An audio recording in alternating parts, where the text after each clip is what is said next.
দর্শক, আমি ডিপজল বলছি। পশ্চিমবঙ্গে যে জয় বাংলা স্লোগান দিচ্ছে মেয়ে ছেলে অথবা বেটারা, এদের কমিশন বলেছে 26-এর ভোটের পরে যারা যারা জয় বাংলা বলছে, সে তৃণমূলের হোক আর বিজেপি হোক আর সিপিএম হোক, যে বালি হোক, এদেরকে বাংলাদেশে পাঠিয়ে দেবে। জয় বাংলা বলা হচ্ছে তো, তোমাদের কপালে দুঃখ আছে। ডিপজল বলছি আমি, এটা কমিশনের অর্ডার। আর কেন্দ্র বাহিনী যেখানে যেখানে থাকবে জয় বাংলা স্লোগান দিলে, কমিশনেও অর্ডার দিয়েছে ইনকাউন্টার করতে। তারপরে দেখা যাবে তোমরা জয় বাংলা কত বলতে পারো। 26-এর পরে তোমাদের আর এখানে থাকা হচ্ছে না। জয় বাংলা যারা বলছে তাদের বাংলাদেশ পাকিস্তান, এটা কমিশনের অর্ডার। তাই বলছি যে গান্ডুর দলটা এখনও জয় বাংলা বলা কমা, নাহলে কপালে দুঃখ আছে।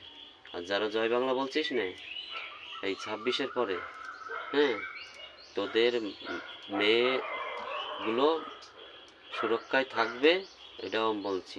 আর যদি জয় বাংলা বন্ধ না করিস, তাহলে এই 26-এর পরে তোদের মেয়েগুলো সুরক্ষা থাকবে না। যারা জয় শ্রীরাম বলবে তারা শুধু তাদেরই সুরক্ষা থাকবে।